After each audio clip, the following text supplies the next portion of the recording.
नमस्कार, स्वागत है आप सभी का न्यूज 18 के डिजिटल प्लेटफॉर्म पर। बात करेंगे पाकिस्तान की। पाकिस्तान और अफगानिस्तान के बीच लगातार तनातनी बनी हुई है। दोनों ओर से एक दूसरे पर हमले किए गए हैं। दुनिया भर से शांति की अपीलों के बावजूद भी दोनों देशों ने एक दूसरे को धमकियां दी हैं। अफगानिस्तान और पाकिस्तान के बीच बॉर्डर पर तनाव बना हुआ है और कुछ जगहों से गोलीबारी की जानकारी भी मिली है। हालांकि शनिवार के मुकाबले रविवार को स्थिति काफी हद तक शांत रही। शनिवार देर रात अफगानिस्तान और पाकिस्तान सीमा पर भीषण लड़ाई छिड़ गई।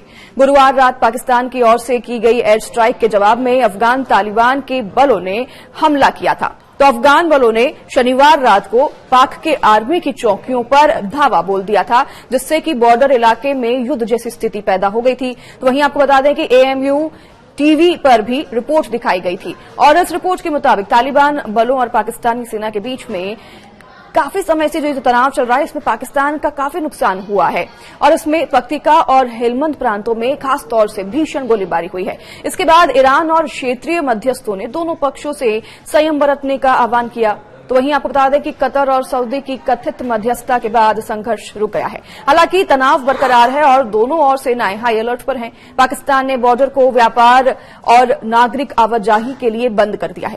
तो वहीं पाकिस्तान आर्मी की ओर से कहा गया है कि तालिबान के हमले के बाद उसके सैनिकों ने आत्मरक्षा में जवाबी कार्रवाई की। पाक आर्मी का दावा है कि उसने सीमा पर रात भर चले अभियान के दौरान कई तालिबानी शिविरों और कमान चौकियों और सैन्य केंद्रों को नष्ट कर दिया है। तो पाकिस्तान आर्मी ने तालिबान को कड़ी चेतावनी भी दे दी है। इसी बीच पाकिस्तान आर्मी ने अपने बयान में कहा कि तालिबान के हमले में उसके 23 सैनिक मारे गए हैं और 29 घायल हुए हैं। तो पाक ने जवाबी हमले में 200 से ज्यादा तालिबान, तहरीक-ए-तालिबान पाकिस्तान टीटीपी और आईएसकेपी के लड़ाकों को मारने का दावा किया है। पाकिस्तान ने तालिबान से कई चौकियां छीनने की बात भी कही है। हालांकि तालिबान ने पाकिस्तानी आर्मी के बयान को खारिज करते हुए कहा कि उनके लड़ाकों ने गुरुवार रात काबुल और पख्तियां प्रांतों में हुए पाकिस्तानी हवाई हमलों के बाद कार्रवाई की है और इस जवाबी कार्रवाई में पाकिस्तान का काफी नुकसान हुआ। तालिबान प्रवक्ता जबीहुल्लाह मुजाहिद ने कहा कि उनके बलों ने शनिवार देर रात सीमा पर हमले शुरू किए और कई पाकिस्तानी सैन्य चौकियों पर कब्जा कर लिया। मुजाहिद ने यह भी कहा कि झड़पों में 58 पाकिस्तानी सैनिकों और 9 तालिबान लड़ाके मारे गए हैं और हमले में जो है उन्होंने आक्रमण के जवाब में सटीक खुफिया जानकारी के आधार पर यह कार्रवाई की। अफगानिस्तान की तरफ से यह कहना है। तालिबान ने आगे कहा कि आधी रात को उसने अपना अभियान रोक भी दिया। उन्होंने कहा कि कतर और सऊदी अरब की मध्यस्थता के बाद लड़ाई रोक दी गई और रिपोर्ट के मुताबिक रविवार सुबह तक लड़ाई काफी हद तक थम भी गई थी। हालांकि स्थानीय निवासियों ने अफगानिस्तान के पख्तियां और हेलमंद प्रांतों में सीमावर्ती जिलों के पास सैनिकों की आवाजाही और गोलीबारी जारी रहने की बात कही है। अब इस लड़ाई को लेकर दोनों पक्षों की ओर से दावे किए गए हैं और धमकी भरी भाषा का इस्तेमाल भी हुआ है। बता दें आपको कि यह लड़ाई 2021 के बाद तालिबान और पाकिस्तान के बीच सबसे गंभीर सैन्य तनातनी में से एक है। दरअसल इस्लामाबाद की ओर से तालिबान पर टीटीपी आतंकवादियों को पनाह देने का आरोप लगाने के कारण दोनों में संबंध लगातार बिगड़ते जा रहे हैं। सीमा पर ये झड़पें ऐसे समय में हुई जब तालिबान के विदेश मंत्री आमिर खान मुताकी नई दिल्ली में आए और इसके बाद तनातनी और भी ज्यादा बढ़ गई है। तो वहीं आपको बता दें कि तालिबान के रक्षा मंत्रालय ने चेतावनी दी है कि अगर पाकिस्तान दोबारा अफगानिस्तान की हवाई सीमा का उल्लंघन करता है तो फिर दृढ़तापूर्वक जवाब दिया जाएगा।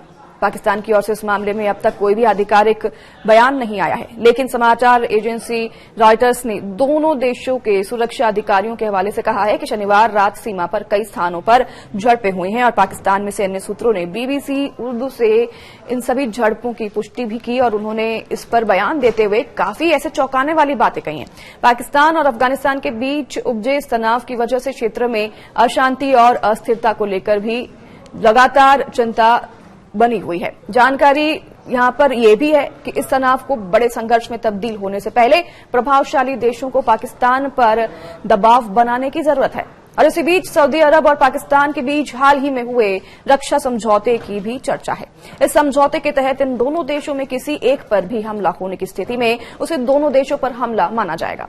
तो सऊदी अरब के विदेश मंत्रालय ने एक बयान जारी कर पाकिस्तान और अफगानिस्तान के सीमावर्ती क्षेत्रों में चल रहे तनाव और झड़पों पर गंभीर चिंता जताई है और दोनों पक्षों से संयम बरतने की अपील की है। सऊदी अरब ने कहा कि यह इस मामले पर नजर लगातार बनाए हुए हैं और उन्होंने आगे ये भी कहा कि इस पूरे मामले में नजर बनाते हुए उन्होंने दोनों देशों से संयम बरतने की बात भी कही है। दोनों पक्षों से लगातार बातचीत की जा रही है। सऊदी अरब ने आगे कहा कि इस पूरे मामले पर नजर इसलिए भी बनाई हुई है क्योंकि ये तनावपूर्ण स्थिति बनी हुई है। तो वहीं आपको ये भी बता दें कि पाकिस्तान ने चरमपंथ के मुद्दे पर तालिबान पर दबाव बनाने के लिए काबुल पर एयर स्ट्राइक किया था। लेकिन सवाल ये है कि क्या इससे चरमपंथ को रोकने में पाकिस्तान को कोई सफलता मिलेगी? दोनों देशों के बीच एक मुद्दा डुरंड लाइन को लेकर भी है, जिससे कि यह तनाव और भी बढ़ जाता है। अफगानिस्तान अंग्रेजों के शासन के दौरान खींची गई अफगानिस्तान और ब्रिटिश इंडिया के बीच इस सीमा रेखा को स्वीकार नहीं करता है। तो वहीं डुरंड लाइन के अस्तित्व में आने के बाद काबुल पर हुकूमत करने वाले हर सरकार ने इस लाइन को मंजूर करने से साफ इनकार किया है, जिसके बाद से लगातार यहां पर तनाव बना हुआ है। और हालांकि तनाव जो है इसके रुक जाने की बात तो कही गई है, लेकिन सीमा पर जो लोग हैं उनका अभी भी यही कहना है कि गोलीबारी दोनों तरफ से लगातार जारी है, जिसमें कई सैनिकों की मौत हुई है और पाकिस्तान का काफी ज्यादा नुकसान हुआ है।